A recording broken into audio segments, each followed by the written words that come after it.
formado por 4 estructuras: el tronco venoso brachiocefálico, la vena cava superior, la aurícula derecha y la vena cava inferior, mientras que el contorno izquierdo de arriba hacia abajo está dada por la arteria subclavia izquierda, el callado aórtico, el tronco de la arteria pulmonar y el ventrículo izquierdo. Esta área topográfica entre el callado aórtico y el tronco de la arteria pulmonar, que es llamada ventana aortopulmonar, en donde tenemos ganglios mediastinales, por lo que cualquier opacidad o alteración en esta región nos indicaría probablemente alteraciones en los ganglios linfáticos mediastinales, adenopatías mediastinales. En la radiografía lateral tenemos asimismo un contorno, pero ahora anterior y posterior. El contorno anterior está dado en gran proporción por el ventrículo derecho, luego un corto trayecto ya más superior por el tronco de la arteria pulmonar y luego por el callado aórtico, continuando cuando se logra apreciar con la aorta torácica descendente, mientras que el contorno posterior está dado por un corto trayecto más inferior que corresponde a la vena cava inferior y ventrículo izquierdo, mientras que la aurícula izquierda conforma gran parte de este contorno posterior. Las regiones que quedan por detrás de la zona esternal, acá esta opacidad que es el esternón, por detrás ahí queda esta área clara, que es la llamada zona retroesternal, y asimismo una zona clara por detrás del corazón, que es la región retrocardíaca. Áreas ocultas, que ya mencionamos, son áreas ocultas en la radiografía estándar de tórax y que sí se las puede valorar en la lateral. Las cúpulas diafragmáticas, en esta radiografía lateral, generalmente la cúpula derecha va a ser más elevada por la presencia del hígado, ¿no?, que desplaza un poco hacia arriba la cúpula diafragmática derecha, el diafragma derecho.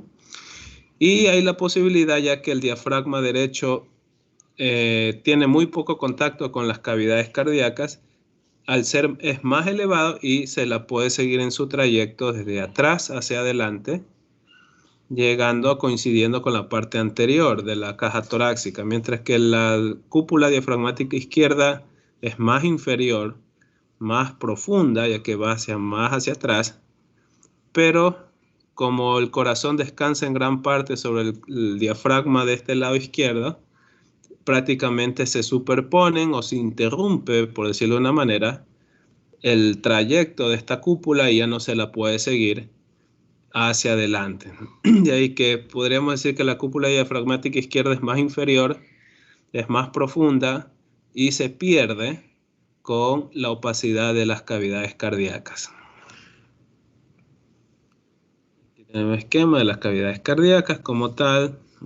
De ahí entonces que en nuestro estándar de tórax, que ya veíamos o recordamos criterios de calidad, recuerden, las cúpulas, las escápulas deben estar por fuera de los campos pulmonares para poder verlas de manera íntegra los campos, las escápulas lateralizadas, las clavículas con trayecto oblicuo ascendente, para que quede libre los vértices pulmonares, las podamos valorar. Debo poder contar entre 7 a 9 arcos costales posteriores, que como les recordaban son las costillas o las áreas de las costillas que más fácil podemos detectar en un estándar de tórax, de 7 a 9, o si es que podemos contar los espacios intercostales posteriores de 8, como mínimo 8 a 10 espacios intercostales posteriores, ¿no? Vean acá estas opacidades que son los arcos anteriores, que tienen estos, donde les señalo estos trayectos oblicuos de afuera hacia adentro, son los arcos costales anteriores, ¿no?, que tienen este trayecto oblicuo. Aparte, ahí decimos que hay una buena inspiración. Luego debo poder ver algo del detalle de la columna dorsal, ¿no?, que no se me pierda con la silueta cardíaca, Esto me indica que ha habido una buena penetrancia.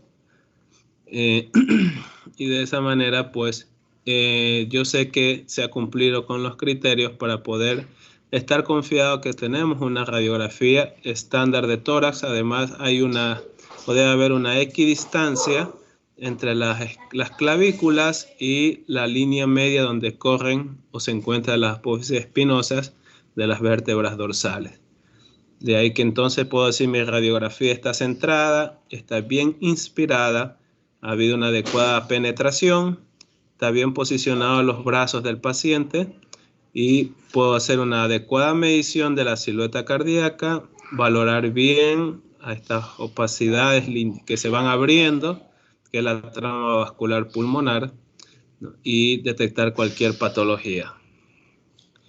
Ahora, el botón aórtico, conocido también como callado aórtico, con el paso de los años puede experimentar cambios. Uno, pueden darse o aparecer unas opacidades lineales a manera como de un anillo circundante al botón aórtico, que son calcificaciones en las paredes del arco aórtico. Estas calcificaciones generalmente se dan luego de que se ha producido depósitos de grasa en las paredes de la aorta, ¿no? Lo que se llamarían placas de grasa o placas ateromatosas, que luego con el paso de los años terminan calcificándose y se reflejan ahí sí ya en la radiografía estos elementos cálcicos, lo que se denomina como una arteriosclerosis aórtica.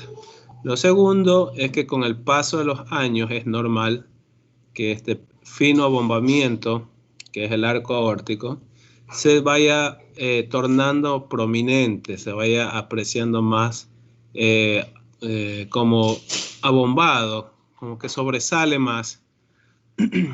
Pero esto corresponde a cambios morfológicos normales en un paciente o una persona que con el paso de los años pues va experimentándose ya estos cambios cronológicos, pero eso no es algo patológico.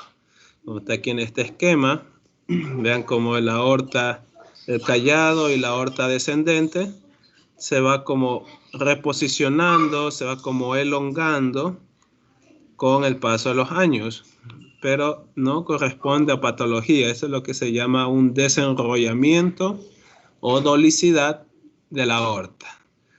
Una aorta elongada o desenrollada, también lo mencionan como una especie como de elasticidad del arco aórtico.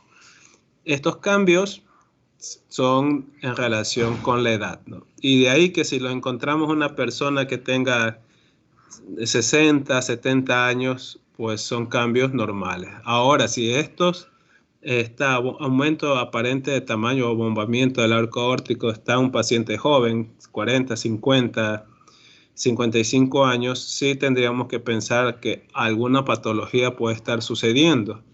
Puede que sea un aumento de tamaño de las cavidades cardíacas, un paciente con hipertensión mal controlada, ¿no? O algún otro tipo de alteración, ¿no? Pero si ya es un paciente añoso, los podemos considerar como cambios normales. La dolicidad aórtica.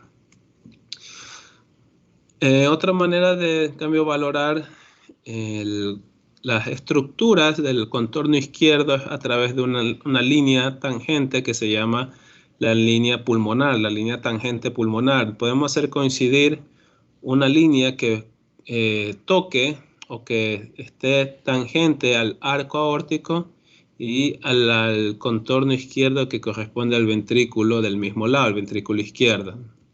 Lo usual es que el tronco de la arteria pulmonar pues no sobrepase esta línea, no la cruce y que hay un espacio entre ellas, el cual debe ser máximo de hasta 15 milímetros de distancia, de espacio que hay entre el tronco de la arteria pulmonar y esta línea tangente pulmonar.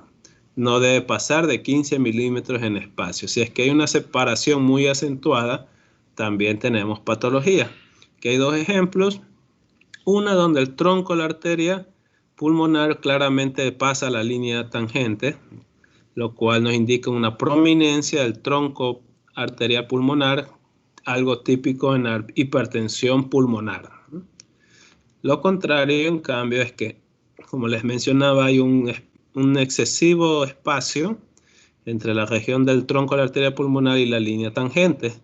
Esto nos puede indicar patologías, que puede ser un aumento de tamaño en las cavidades cardíacas y en el tronco de la arteria pulmonar, perdón, en el botón aórtico, ambas estructuras que al mismo tiempo están aumentadas de tamaño, a lo mejor un paciente con una hipertensión arterial mal controlada, o lo contrario, que hay una atrofia o una hipoplasia de la arteria pulmonar, ¿no? Algún tipo de alteración morfológica que ha llevado a una hipotrofia de la arteria, del tronco de la arteria pulmonar. Es que con esta línea tangente podemos valorar la posibilidad de hipertensión pulmonar, o a lo mejor que hay algún tipo de alteración en una disminución del trofismo de la arteria. Lo normal es que haya un aumento, cierto desnivel entre la cúpula diafragmática a la derecha con relación a la izquierda, gracias a la presencia del hígado. Esto es algo normal, al igual que por debajo de la cúpula diafragmática izquierda encontremos esta radiolucidez que corresponde a la burbuja gástrica, la cámara gástrica, ¿no? El problema, la cuestión, o lo que nos llamaría la atención, es que de repente esté más elevado la cúpula diafragmática izquierda, o que hay una gran diferencia en las posiciones entre la cúpula derecha y la cúpula izquierda, ¿no? Podemos estar hablando de alguna enfermedad, proceso ocupativo a nivel del hígado o en el abdomen que está desplazando a la cúpula derecha de manera excesiva, o puede haber una parálisis también de la cúpula diafragmática que hace que quede más alto de lo normal, o lo contrario también, que puede haber algo ocupativo abdominal que comprima o desplace a la cúpula izquierda y esté más arriba que la derecha. Como les mencionaba, usualmente la cámara gástrica puede estar o va a estar en relación con la cúpula izquierda si es que no hay alguna anomalía de rotación, alguna alteración de rotación. Entonces, con esto ya cumplimos con los criterios técnicos del estándar de tórax, su utilidad. Ahora, la radiografía antero-posterior la tenemos como alternativa e indicada también en ciertas situaciones. Lo vamos a usar en pacientes que tienen incapacidad física, pacientes que están en áreas de cuidado intensivo, lo cual no permite que pueda estar en bipedestación, no permite que el paciente pueda a lo mejor estar en sedestación y adoptar la posición para una estándar de tórax, ¿no? Está con poca movilidad o inmóvil como tal. Ahí no nos da o no nos queda más opción que obtener una imagen antero-posterior del tórax. También la proyección que se usa para los niños, ¿no? Los niños pequeños, lactantes, que no nos pueden colaborar con posición o tener inspiración máxima. Y esta radiografía, la distancia es más corta, es solamente a 1 metro, ¿no? Es generalmente la radiografía que nos da utilidad o nos permite valorar la caja torácica, nos permite valorar con un poco más de integridad las costillas, pensando que puede haber una fractura o lesión costal. Las desventajas que tiene esta proyección es de que por la posición, ¿no?, que es antero-posterior, tenemos un efecto de magnificación de la silueta cardíaca, ¿no? Por tanto, nosotros debemos por eso reconocer que estamos frente a un estándar de tórax, y si no, que lo más probable es que sea una radiografía antero-posterior, para no caer en error de repente de indicar que tenemos una cardiomegalia, cuando en relación es solo por la posición o la manera como se obtuvo la radiografía, y también va a tener menos nitidez que un estándar de tórax. Esto es un ejemplo de una radiografía antero-posterior. Vean cómo por la posición del paciente hace que ciertos criterios ya sean diferentes. Uno, ustedes verán que las escápulas se superponen un poco con los campos pulmonares, por eso salen como unas opacidades que no son patológicas, son de la interposición de las estructuras. Vemos como la columna vertebral se la ve con más detalle. Esto es debido a la posición del paciente. La caja torácica pues, no está tan expandida como esperaríamos en la estándar de tórax. Y la silueta cardíaca, pues hay que tener la precaución, ¿no?, de que nos va a dar la sensación de ser de mayor tamaño de lo que realmente es. Aquí se ha indicado que la radiografía es anteroposterior y ha sido tomado con el paciente en decúbito. Detallado cómo se superponen las opacidades de la escápula con los campos pulmonares, las clavículas que pueden estar más horizontalizadas en las anteroposteriores y el efecto de magnificación debido a la posición anteroposterior, ya que los haces de rayos X ingresan por la parte anterior del pecho y el corazón en su posición natural está más lejos del objetivo donde se forma nuestra imagen, por lo cual podemos tener un tamaño mayor de lo que realmente tiene el paciente en lo que son sus cavidades cardíacas. Pero este efecto es propio de la proyección y no debe ser considerado como patología. Tenemos un ejemplo, en cambio, acá la radiografía lateral, en donde, como antes mencionábamos, si no ponemos ninguna especificación, que por alguna razón necesitamos una localización específica, sino que solamente ordenamos o solicitamos una radiografía lateral de tórax, el paciente va a ser colocado en bipedestación con el costado izquierdo pegado al objetivo de la imagen para que las cavidades cardíacas estén más próximas y tener nuestra imagen resultante con unas dimensiones cercanas a lo real de las cavidades cardíacas. Ya veíamos el ejemplo de la radiografía lateral y las diferentes estructuras que podemos ir viendo. Recordemos que en la radiografía lateral podemos visualizar los llamados ángulos o senos costofrénicos posteriores, los cuales están ocultos en la radiografía también estándar y que las podemos verificar bien en la radiografía lateral. Recordemos que cuando hay líquido en el espacio pleural, en donde primero se va a depositar es a nivel de estos ángulos posteriores, costofrénicos posteriores. Por eso que pequeños derrames pleurales se pueden perder o pasar en las radiografías estándar de tórax, ya que es en los recesos posteriores donde inicialmente se acumula el líquido.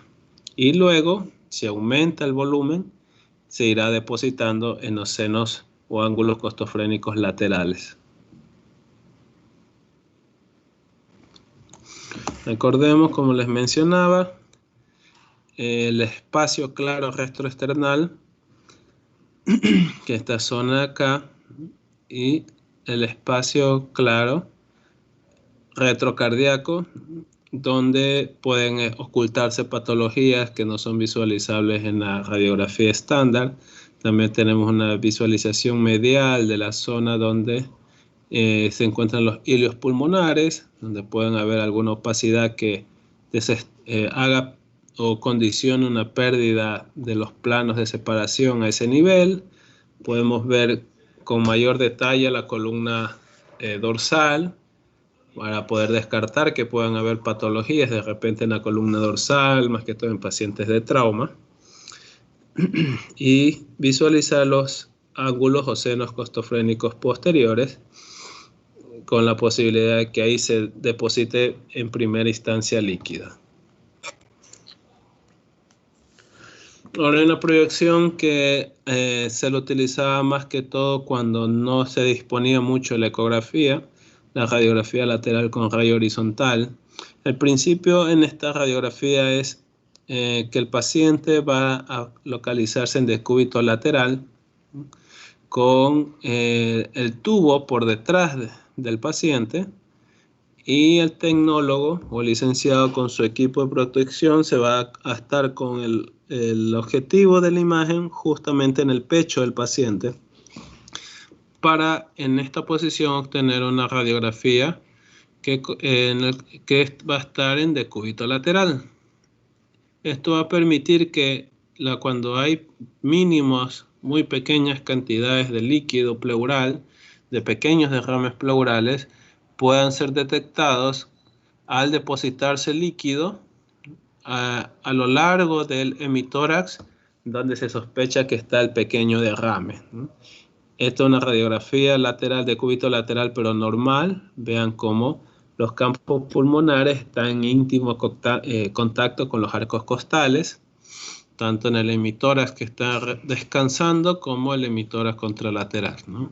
Si es que hay un derrame, vean cómo aquí el pulmón está separado, la radiolucidez del pulmón está separado de la zona donde está la parrilla costal, los arcos costales, formándose un nivel, una opacidad que forma un nivel acá, y corresponde al líquido, entonces líquido pleural, líquido libre, que se va depositando a lo largo del hemitórax afecto y lo permite hacer detectable. Nos ayuda para confirmar pequeños derrames de 15 a 20 mililitros. También nos permite determinar que dicho derrame no está encapsulado, no está loculado, tiene libre movimiento, y descubrir partes del pulmón que puedan estar ocultos por el derrame. Para esto el paciente va a ser colocado sobre el hemitórax donde se sospecha que existe el pequeño derrame, ¿no? Ahí, sobre ese hemitórax va a descansar el paciente, o va a apoyar o apoyarse sobre la camilla. También, aquí no está descrito, pero también puede tener utilidad para poder individualizar áreas de neumotórax, ¿no? Como en este ejemplo, a pesar de que aquí el neumotórax es grande, pero en pequeños neumotórax, al colocarse el paciente en decúbito lateral, pues el aire va a ascender y formar una línea que nos permita diferenciar del campo pulmonar normal, ¿no? Para esto, si deseamos detectar pequeños de neumotórax, el paciente va a hacer lo contrario, va a estar en decúbito lateral, pero el hemitórax que está sano es el que se va a depositar a sí mismo sobre la camilla para permitir que el aire ascienda en el hemitórax enfermo. En cambio, en el paciente con un pequeño derrame, nos vamos a fijar en el hemitórax que está recostado o apoyado sobre la camilla para ver si se forman estos niveles de líquido. Ahora, estas radiografías, como les mencionaba, han tenido bastante utilidad. En anterior, ahora ya está o se emplea menos gracias a la presencia de la ecografía, ¿no? Que la ecografía nos permite hoy en día, la ecografía de tórax, poder detectar pequeños derrames pleurales.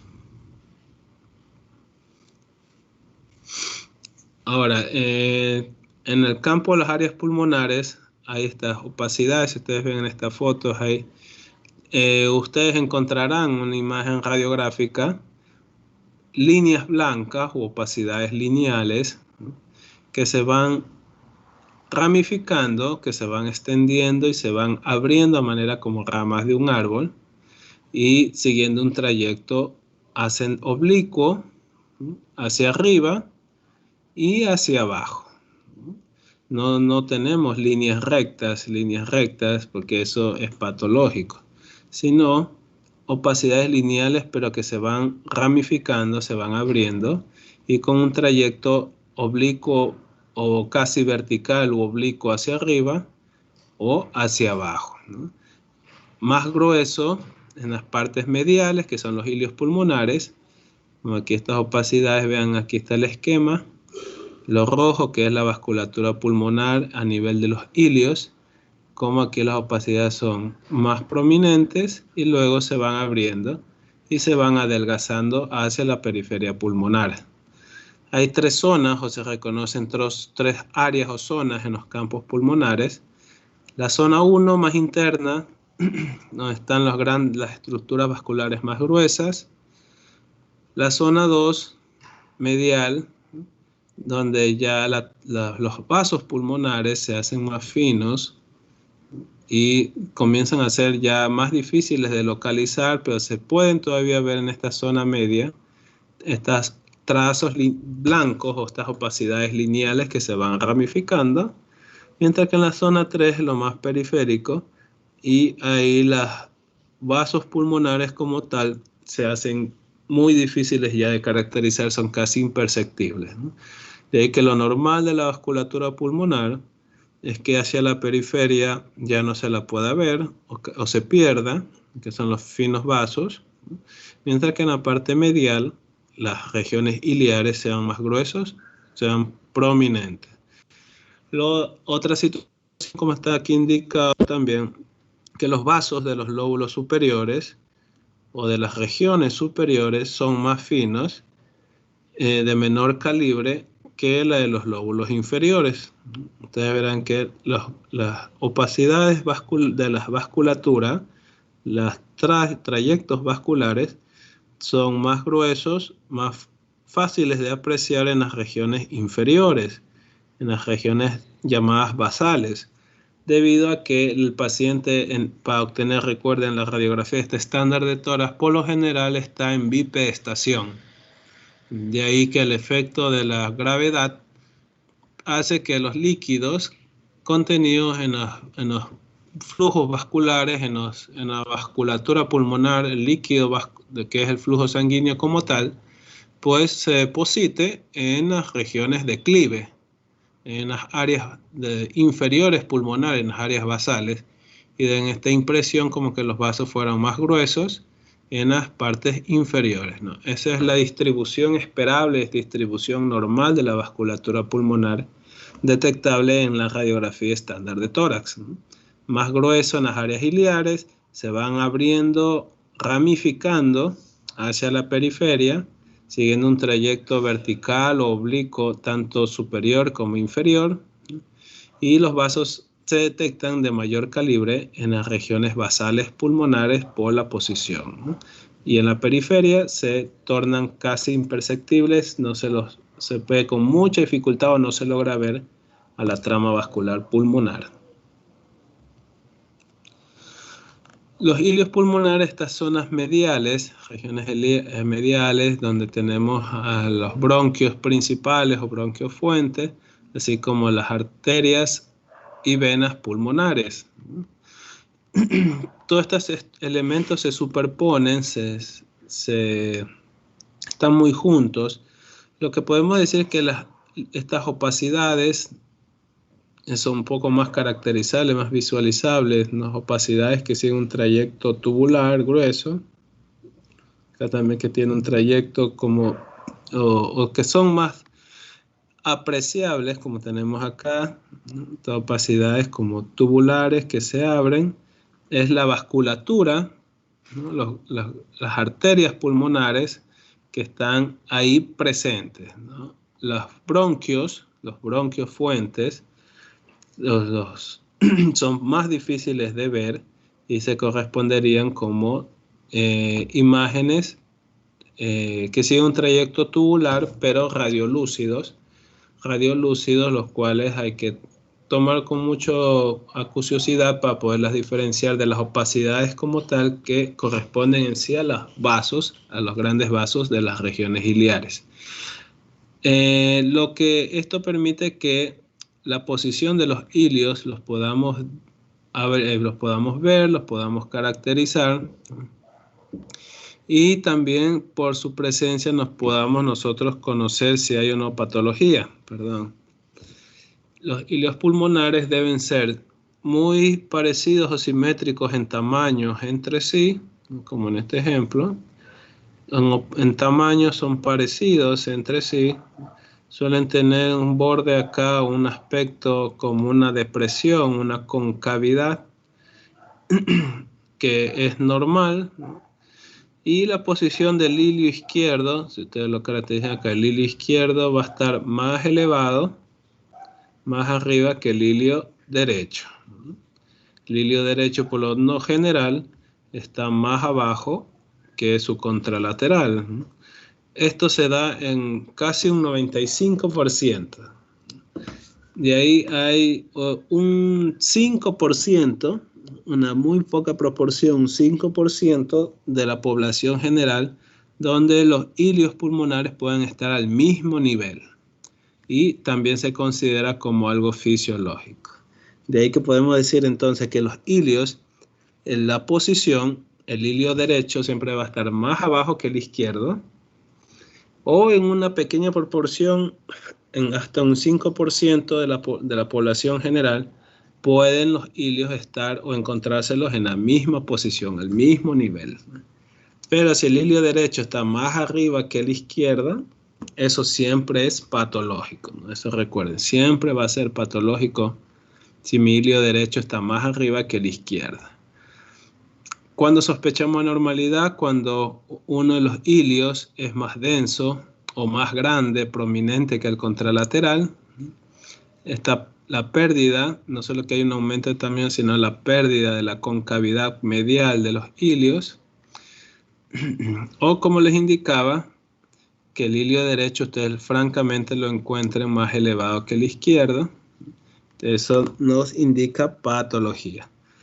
El aumento bilateral de los hilios puede darse por una hipertensión pulmonar o puede darse también por algún proceso ocupativo a nivel iliar unilateral o bilateral.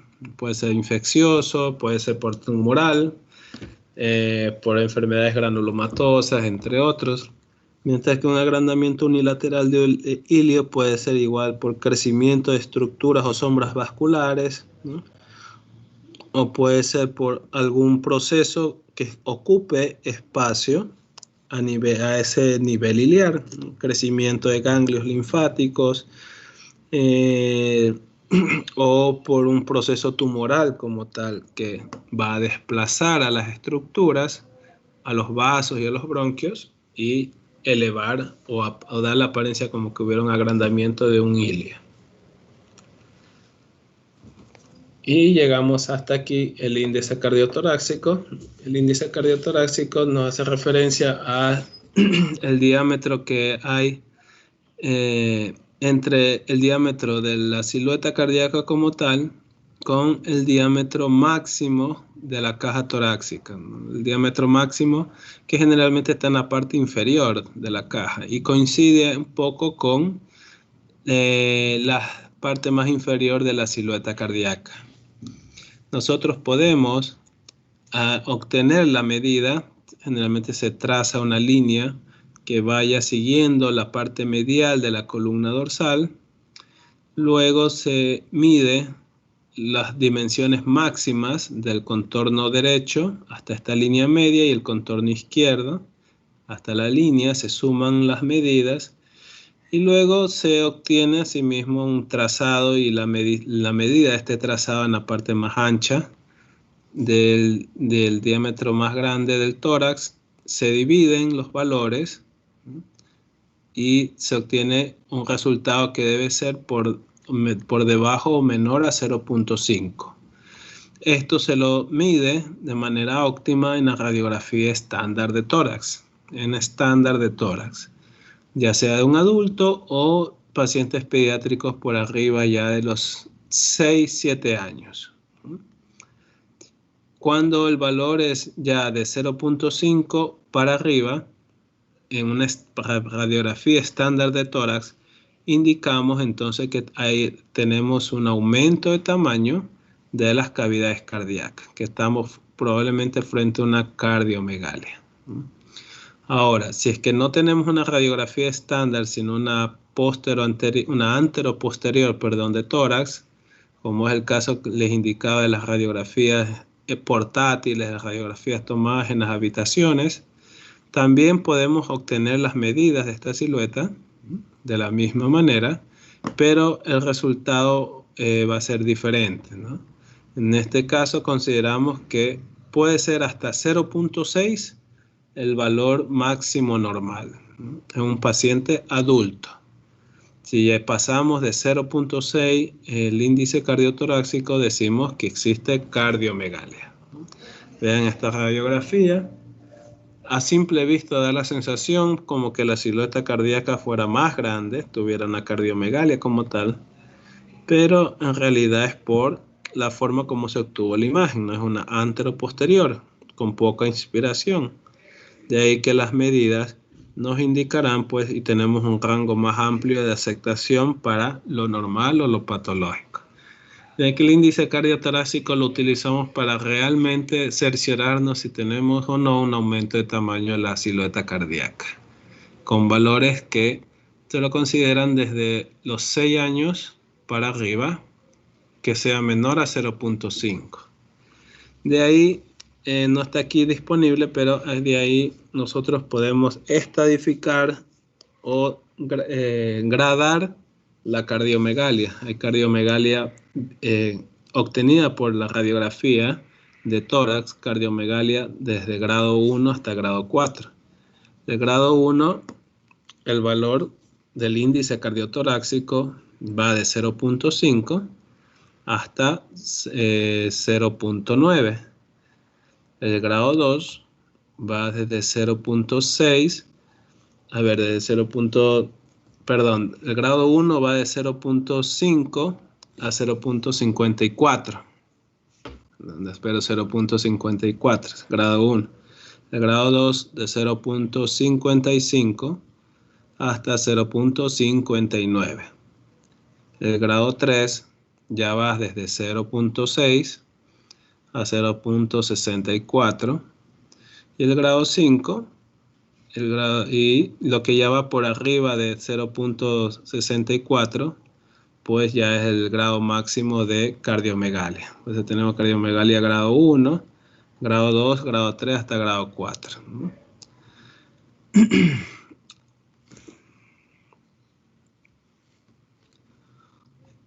¿Qué sucede si en nuestra radiografía vemos que está aumentada aparentemente la silueta cardíaca? Obtenemos el índice cardiotorácico. Si nos sale con valores ya patológicos por mayores a 0.5, nosotros podemos determinar si el problema es por aumento del ventrículo derecho o ventrículo izquierdo, ya que recordemos que el aumento de las cavidades cardíacas mucho está influido por los ventrículos. Si la cuestión está dada por aumento de tamaño del ventrículo izquierdo, ¿no? Lo que aparte del aumento aparente del tamaño de la silueta, veremos que el tronco, la arteria pulmonar, que el botón aórtico como tal, que el botón aórtico va a estar grueso, va a estar prominente, como se indica acá, ¿no? La aorta prominente. Y el índice cardiotorácico grande es una cardiomegalia por aumento de tamaño del ventrículo izquierdo.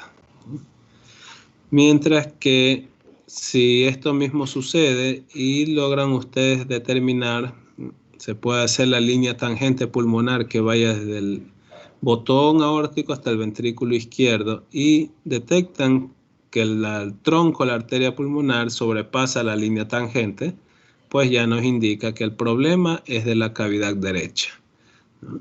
El aumento del tamaño del ventrículo derecho, seguramente por hipertensión pulmonar. La hipertensión pulmonar te lleva a un aumento de tamaño de las estructuras vasculares, ¿no?, pulmonares, y también por consiguiente un aumento de tamaño del ventrículo y posterior de la aurícula derecha.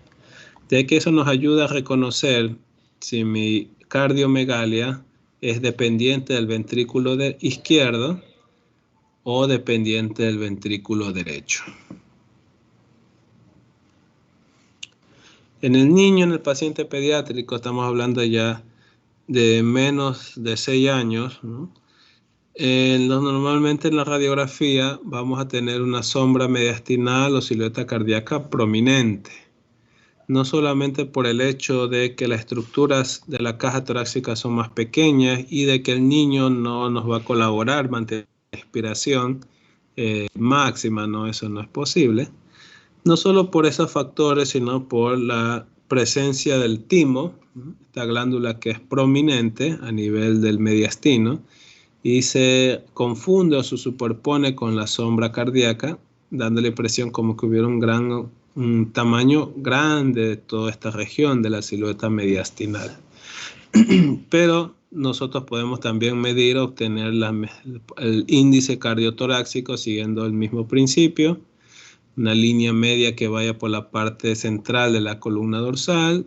De ahí tomamos con referencia para tomar la máxima medida del contorno derecho y el contorno izquierdo, el tamaño máximo o dimensión máxima de la caja torácica. Dividimos estos valores y me saldrá un resultado que debe no pasar de 0.65, ¿no? Se tolera mucho más el valor del índice cardiotorácico en el paciente pediátrico por debajo de 6 años. No debe pasar de 0.65. Si esto sucede, entonces ya sabemos que francamente tenemos cardiomegalia. Existen causas de cardiomegalia, como tenemos aquí, que pueden darse por cuestiones técnicas.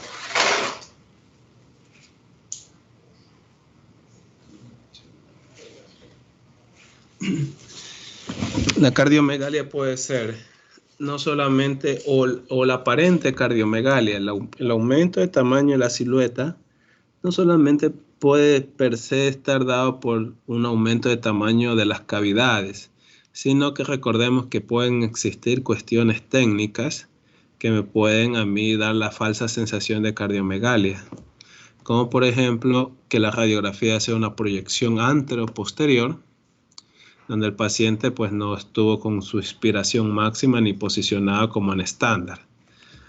Que la radiografía esté rotada, sobre todo cuando hay una rotación izquierda, o que francamente la radiografía haya sido tomada en expiración.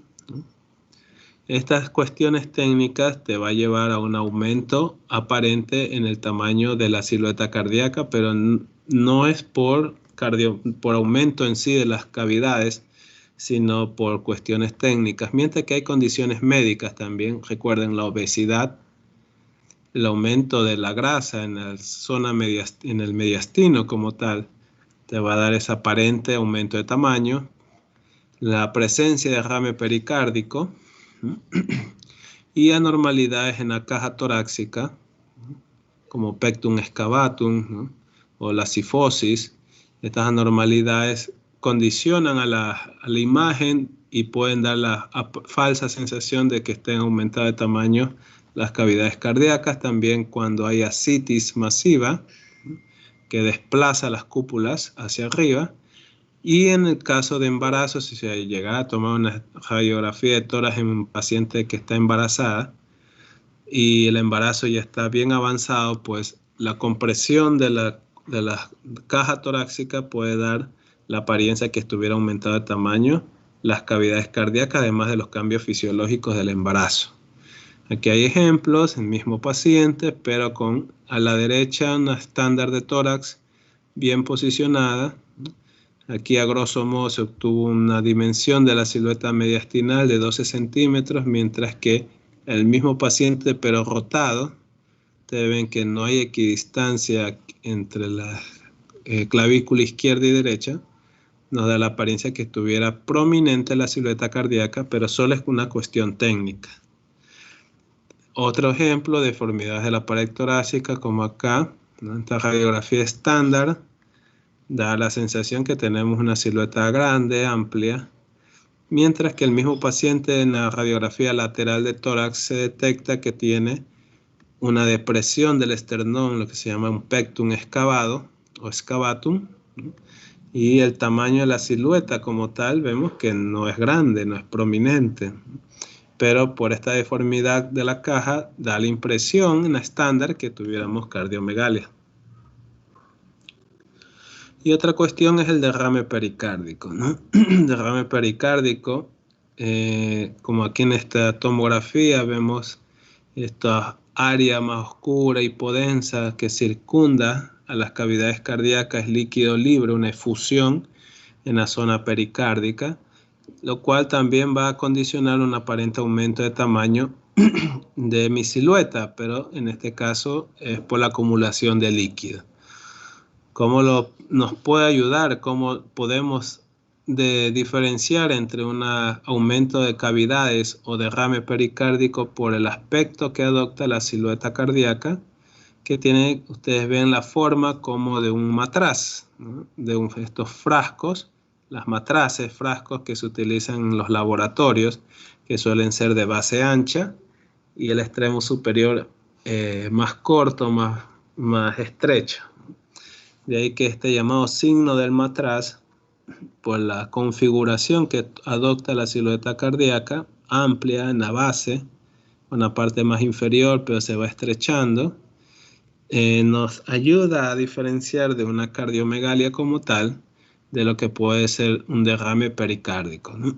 Pero puede que en ocasiones sea difícil solamente por imágenes o solamente por una radiografía saber si es un derrame pericárdico o no.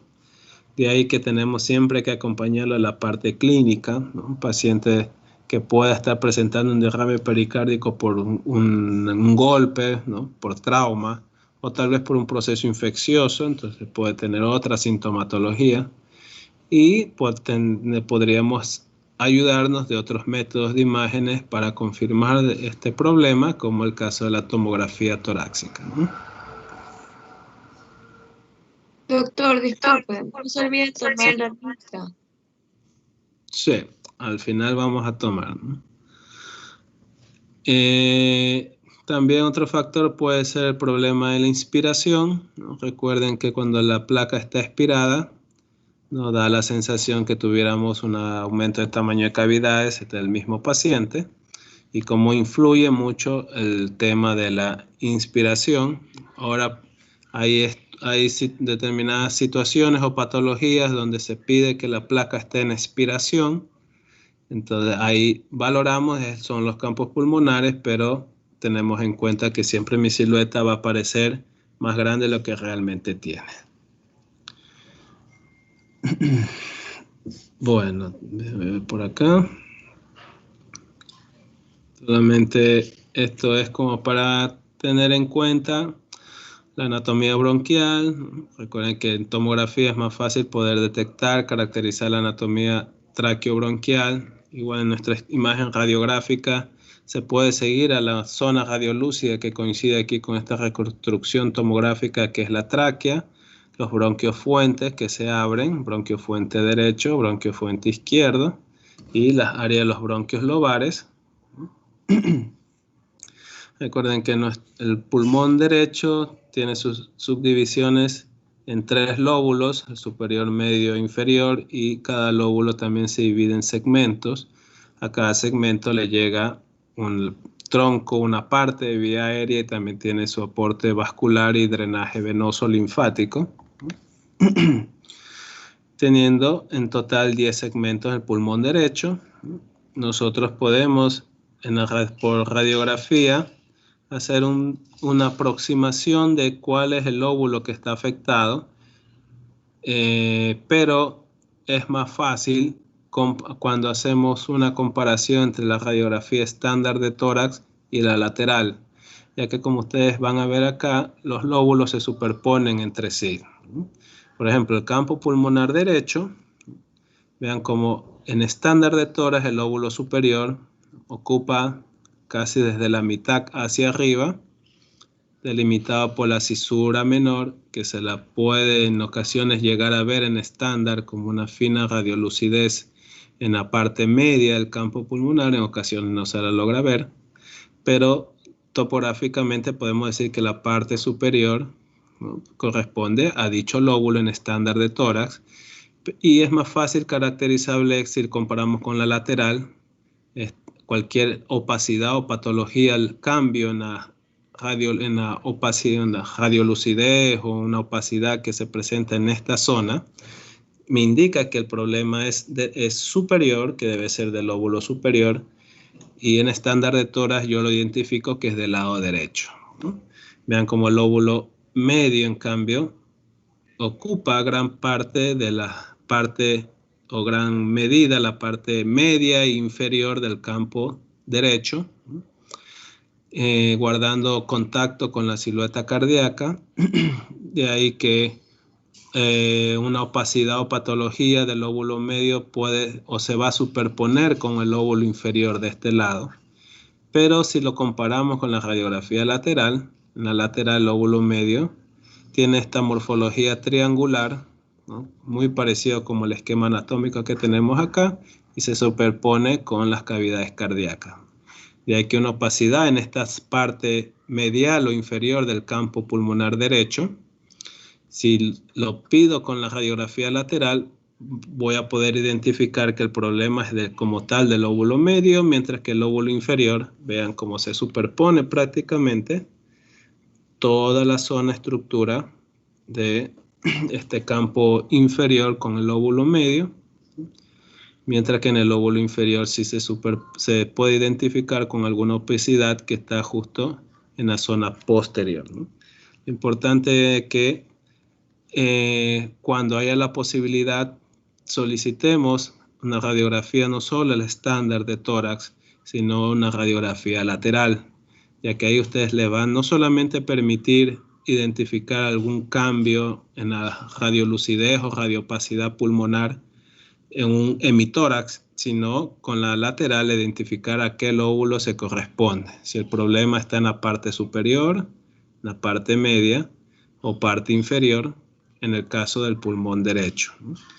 Y de esa manera podemos ya identificar mucho mejor o determinar con mucha más facilidad cuál es el lóbulo que está afectado. Bueno, por el momento ya llegamos hasta ahí.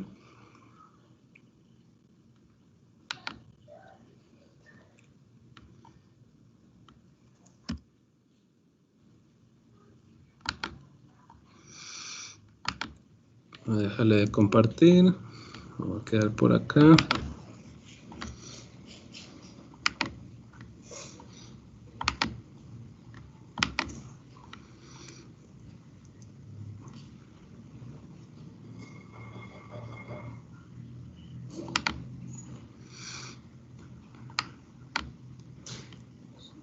Listo, entonces, con esto para ya ir terminando, por favor, presten atención, vamos a tomar la asistencia. Álvarez. Presente. Aponte. Presente, doctor. Manchón. Presente. Briones. Cajo. Presente, doctor. Calle.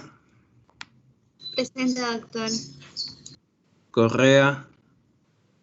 Presente, doctor. Cruz.